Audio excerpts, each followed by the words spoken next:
Assalamualaikum warahmatullahi wabarakatuh. Innal hamdalillah nahmaduhu wa nasta'inuhu wa nastaghfiruh wa na'udzu billahi min shururi anfusina wa min sayyiati a'malina. May yahdihillahu fala mudilla lahu wa may yudlilhu fala hadiya lahu. Allahumma shalli wa sallim wa barik ala Muhammad wa ala alihi wa sahbihi ajma'in, amma ba'd. Ya ayyuhan nas, usikum wa nafsi bitaqwallah wa ta'atihi la'allakum tuflihun.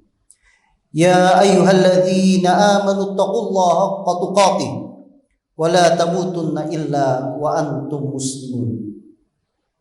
Ma'asyiral muslimin rahimakumullah. Takwa adalah sebaik-baik bekal untuk meraih kebahagiaan abadi di akhirat. Oleh karena itu, khatib mengawali khutbah yang singkat ini dengan wasiat takwa. Marilah kita semua selalu meningkatkan ketakwaan kita kepada Allah Subhanahu wa taala dengan melaksanakan semua kewajiban dan meninggalkan segenap larangannya. Ma'asyiral muslimin hafizakumullah. Ada sebuah amalan yang ringan dilakukan, memberatkan timbangan, dicintai Allah yang Maha Penyayang, memasukkan seseorang ke surga yang penuh kenikmatan dan menjauhkan dari neraka yang penuh siksaan. Namun seringkali dilalaikan oleh banyak orang, yaitu zikrullah, zikir kepada Allah. Allah Subhanahu wa taala memerintahkan kita untuk banyak berzikir dalam firman-Nya, ya ayyuhalladzina amanu dzkurullah dzikran katsira. Wahai orang-orang yang beriman, berzikirlah dengan menyebut nama Allah, zikir yang sebanyak-banyaknya. Rasulullah sallallahu alaihi wasallam bersabda, perumpamaan orang yang berzikir kepada Tuhannya dengan orang yang tidak berzikir kepada Tuhannya adalah seperti orang yang hidup dengan orang yang mati. Hadis riwayat Al-Bukhari. Ma'asyiral muslimin rahimakumullah. Zikir kepada Allah bisa dilakukan dengan hati atau bisa juga dilakukan dengan lisan. Zikir dengan hati artinya menghadirkan rasa takut, pengagungan dan cinta kepada Allah Subhanahu wa taala. Zikir hati tentunya lebih utama daripada zikir lisan yang tidak disertai menghadirkan rasa takut di dalam hati.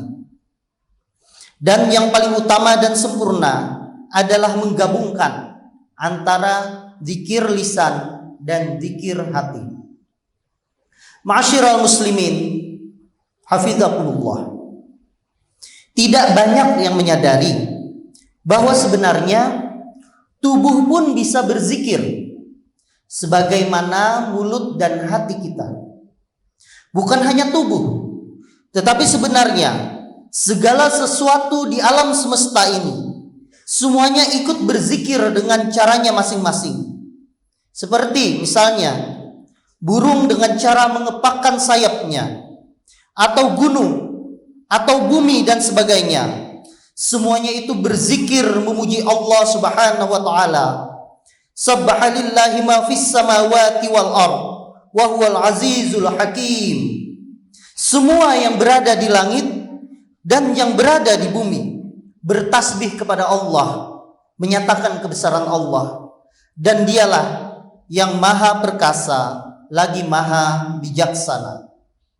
Dalam surah Al-Isra juga disampaikan yang artinya, langit yang 7, bumi dan semua yang ada di dalamnya bertasbih kepada Allah, dan tidak ada sesuatu pun melainkan bertasbih dan memuji.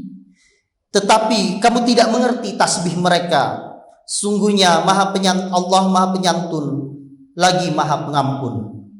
Ma'asyiral muslimin rahimakumullah.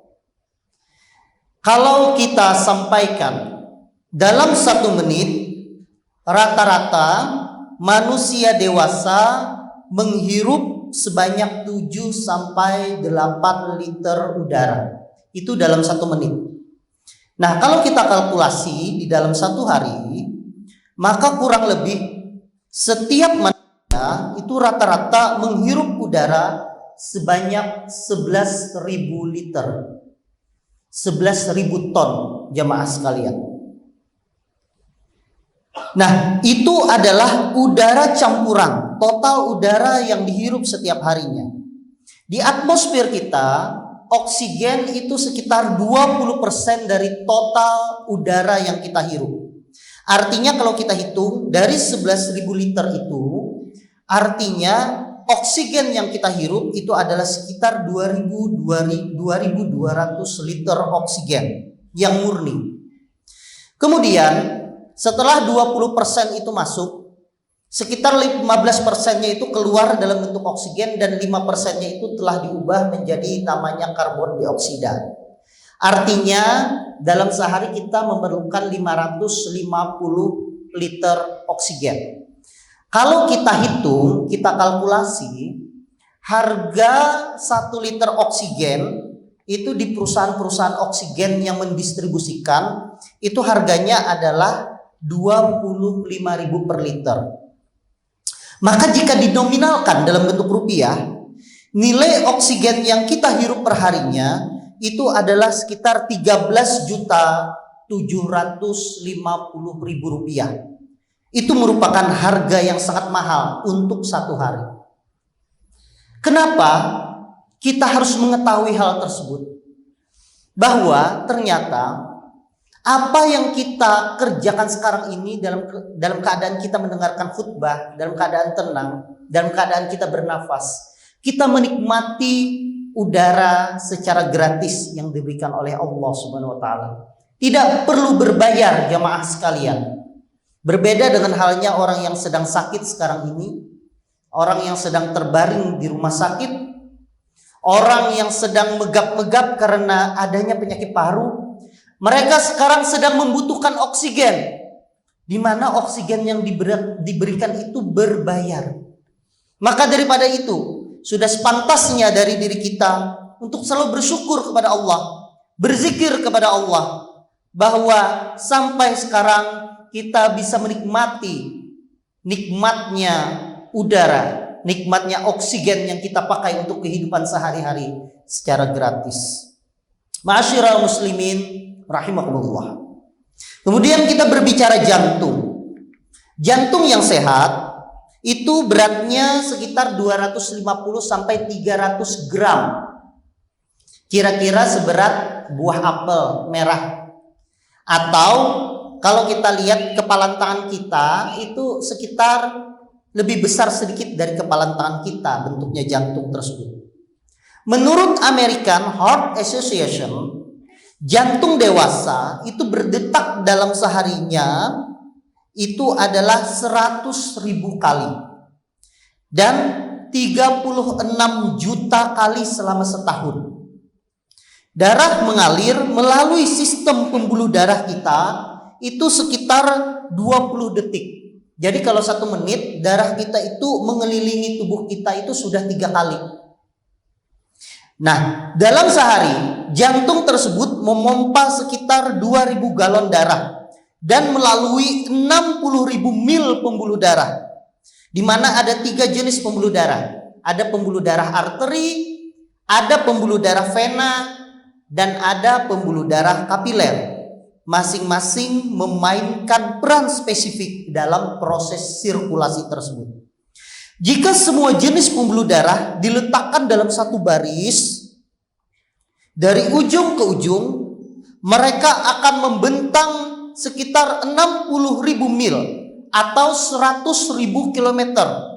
Kalau kita buat perbandingan, keliling bumi itu menempuh jarak sekitar 25.000 mil atau 40.000 kilometer. Artinya di tubuh kita, pembuluh darah kita ini kalau kita bentangkan, ternyata bisa mengelilingi planet kita ini, bumi kita sekitar 2,5 kali. Itu adalah hal yang luar biasa yang menimbulkan rasa hati kita bahwa kita itu kecil di mata Allah Subhanahu wa taala. Sehingga daripada itu wajar kita selalu berzikir kepada Allah, selalu merendahkan diri kepada Allah, dan merasa takut bahwa tidak ada hal yang perlu disombongkan di dalam tubuh kita. Tidak ada perlu yang disombongkan terhadap kekayaan kita, karena semuanya itu adalah kecil di mata Allah Subhanahu wa taala. Semuanya itu bisa seketika, sekejap dihilangkan oleh Allah Subhanahu wa taala. Lantas bagaimana ma'asyiral muslimin hafizakumullah, supaya kita mengajak anggota tubuh kita untuk ikut berzikir, bukan hanya lisan, bukan hanya hati. Cara mengajak itu, kita meyakini bahwa masing-masing anggota tubuh kita tadi berdenyut dengan caranya sendiri-sendiri sambil berzikir kepada Allah Subhanahu wa taala. Dengan demikian, kita juga bisa menghayati bahwa peredaran darah kita bisa mengajak peredaran darah kita untuk ikut berzikir kepada Allah Subhanahu wa taala. Darah yang beredar dari tubuh bisa berikrar bahwasanya tiada Tuhan melainkan Allah. Dan ketika darah mengalir dari jantung menuju ke seluruh sel-sel yang ada di dalam tubuh, juga mengikrarkan kesaksian bahwa Muhammad adalah Rasulullah. Tubuh yang berzikir adalah tubuh yang bersih dan sehat, bersih dari segala macam kotoran, baik kotoran fisik ataupun kotoran non-fisik. Tubuh yang berzikir juga akan menyembuhkan penyakit yang ada di dalam tubuh kita, karena tubuh yang diciptakan oleh Allah telah memiliki mekanisme yang sempurna, mekanisme yang menyembuhkan diri sendiri, atau kita sebut dengan self healing. Mengapa tubuh bisa berlaku demikian? Hal ini disebabkan karena tubuh kita ternyata sangat tunduk dan patuh kepada Allah Subhanahu wa taala. Tubuh kita tidak hanya patuh dan taat kepada kita, tetapi juga menginginkan sesuatu dari tubuh kita, di mana tubuh kita selalu berzikir dan tunduk kepada Allah Subhanahu wa taala. Sebagai contoh bagaimana tubuh kita itu merespon tanpa keinginan kita. Dalam keadaan kita sakit, dalam keadaan kita demam, maka secara otomatis jantung akan meningkatkan denyutannya. Jantung meningkatkan denyutannya dengan tujuan agar sel-sel yang sedang terancam karena demamnya tersebut. Jadi sel di dalam tubuh kita itu sebenarnya akan berjalan baik ketika suhu kita mencapai suhu yang normal. Suhunya antara 36,5 sampai 37,5. Ketika terjadi demam di atas 39 bahkan di atas 40 derajat Celcius, maka akan terjadi kematian sel. Kematian sel itu diakibatkan karena sel melakukan metabolisme yang sangat tinggi, sedangkan pasokan oksigennya tidak banyak. Sebagai contoh bagaimana bukti dari kematian sel tersebut. Pada anak, kalau seandainya suhu di atas 40 derajat Celcius, maka akan terjadi namanya kejang pada anak tersebut. Namanya adalah kejang demam. Kalau di bawah 15 menit namanya kejang demam sederhana. Biasanya dia akan sembuh sendiri. Tapi kalau di atas 15 menit dan berulang, dia akan berubah menjadi namanya kejang demam kompleks. Dan ini akan menimbulkan komplikasi seperti nantinya akan jatuh ke dalam keadaan epilepsi. Nah, tubuh melakukan suatu perimbangan dengan cara meningkatkan denyut jantung. Tujuannya apa? Untuk meningkatkan denyut jantung itu supaya oksigen yang diperlukan oleh sel yang meningkat tersebut terpenuhi sehingga tidak terjadi kematian sel. Itu apakah atas perintah kita? Tidak. Sekali-kali itu bukan atas perintah diri kita. Itu karena tubuh memiliki mekanisme untuk kompensasi, di mana itu diatur oleh Allah Subhanahu wa taala. Tubuh juga melakukan zikir kepada Allah Subhanahu wa taala. Artinya tubuh juga memiliki rasa, memiliki pikiran bagaimana untuk menyembuhkan dirinya sendiri. Itulah yang disebut dengan self healing.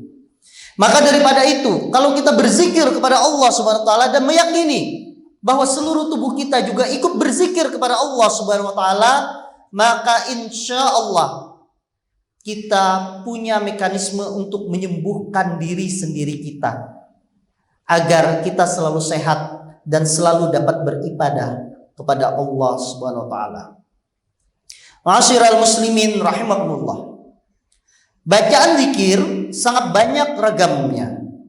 Di antara sekian banyak bacaan zikir, manakah bacaan yang paling utama? Bacaan zikir yang paling baik dan paling utama adalah kalimat tahlil. La ilaha illallah. Sebagaimana dijelaskan dalam hadis dari Abu Dzar radhiyallahu an, ia berkata, aku bertanya, wahai Rasulullah, ajarkanlah kepadaku ilmu yang mendekatkan aku ke surga dan menjauhkan aku dari api neraka. Beliau bersabda, jika engkau mengerjakan keburukan, maka lakukanlah kebaikan. Karena satu kebaikan akan dilipat gandakan menjadi 10 kebaikan. Aku bertanya, wahai Rasulullah, apakah la ilaha illallah termasuk kebaikan? Beliau bersabda, la ilaha illallah adalah sebaik-baik kebaikan. Ma'asyiral muslimin, hafizakumullah. Terakhir, kami mengingatkan kepada jamaah sekalian supaya manfaat dan keutamaan berzikir bisa kita rasakan, serta pahala dari zikir bisa kita dapatkan. Maka kita harus membaca zikir dengan benar, sesuai dengan tempat keluarnya, huruf disertai dengan kesungguhan, niat yang ikhlas dan kekhusyuan. Barakallahu li wa lakum fil Qur'anil azim.